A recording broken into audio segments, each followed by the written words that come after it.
battlefield is no longer just fought with tanks rolling across fields or soldiers entrenched in muddy lines. Today, it is fought in the shadows of factories, under the hum of assembly lines, and in the silence of warehouses preparing for mass production.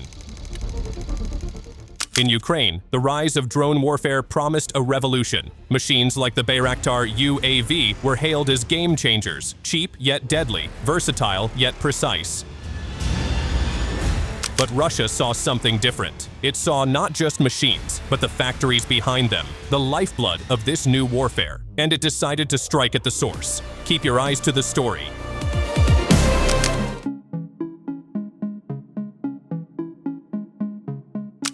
The story of the Bayraktar UAV plant in Kyiv is one of ambition colliding head-on with precision firepower. For Ukraine, this factory symbolized not only industrial progress, but also a new chapter in warfare. Drones, cheap and expendable, had become the crown jewel of its military innovation, a tool that promised to tilt the battlefield in its favor.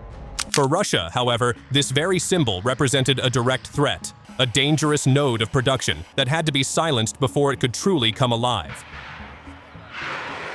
The news was released on the uncensored news Telegram channel by August 29th. Not once, not twice, but 4 separate times in just 6 months, Russian forces launched strikes against the Bayraktar plant. The most recent attack delivered 2 direct hits that tore through the facility's production infrastructure. Ukrainian officials admitted the blows were serious, damaging core structures and delaying the long-awaited operational readiness of the site.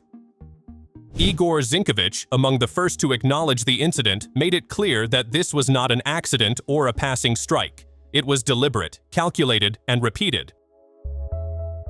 The footage captured a grim spectacle. The Bayraktar UAV plant consumed by fire, flames wrapping around the structure like a shroud. Above it, thick black smoke rose high into the sky, a dark column marking the devastation for miles around.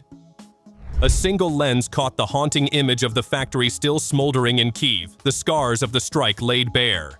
For an entire day, firefighting helicopters battled the inferno, their efforts a stark reminder of how fiercely the blaze raged after the missiles struck. The Bayraktar factory became not a hub of innovation, but a symbol of Russia's iron resolve to keep Ukraine's drone industry crippled.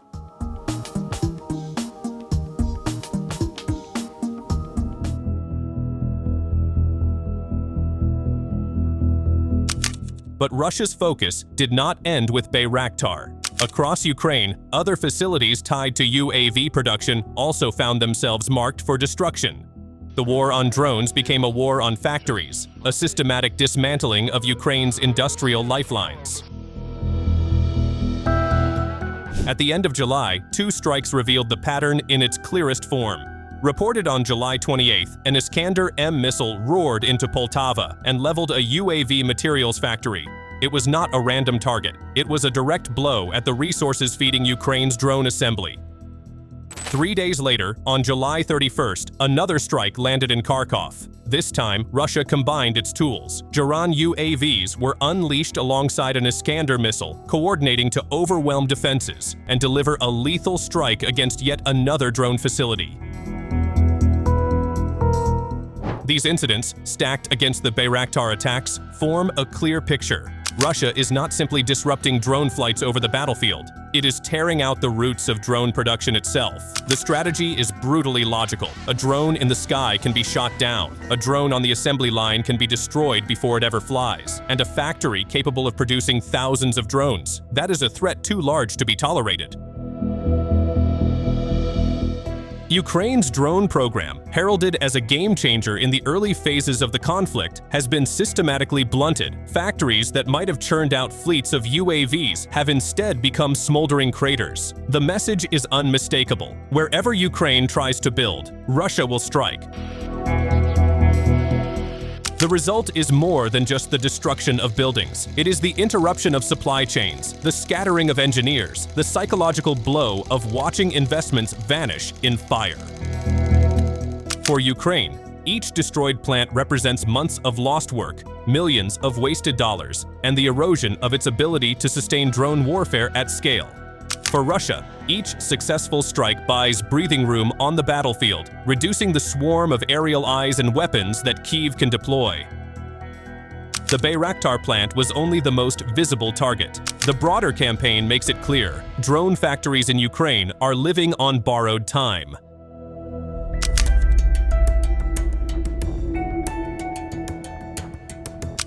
Behind these repeated strikes lies an arsenal that is as ruthless as it is effective. Russia has not relied on one weapon, but on a combination, weaving together ballistic missiles and UAVs into a tapestry of destruction that Ukraine has struggled to counter.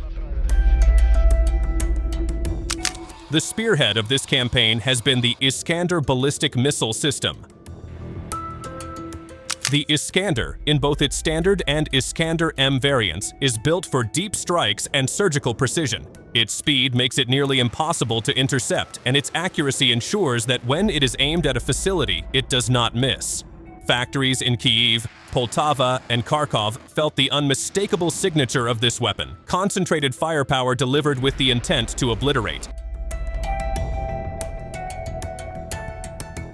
Yet the Iskander has not acted alone. Alongside it, the Geran UAVs, sometimes mocked by critics for their simplicity, have proven themselves indispensable. Their affordability allows for numbers. Their persistence allows them to saturate defenses. When they swarm, they pull Ukrainian air defenses into action, forcing them to expend precious missiles on cheap drones. And when those defenses are stretched thin, the Iskanders strike, their path cleared by the very UAVs that precede them. This combination has become the hallmark of Russia's strikes on Ukrainian industrial targets. Gerans to distract and harass, Iskanders to destroy. The synergy between these systems gives Russia not just firepower, but rhythm, a rhythm of constant disruption, of sustained pressure, of strikes that never allow Ukraine to recover its industrial balance. The story of Bayraktar, Poltava, and Kharkov isn't just about destroyed buildings. It is about a strategy that cuts deeper than the battlefield. Russia is not simply shooting down drones. It is dismantling the very possibility of their mass production.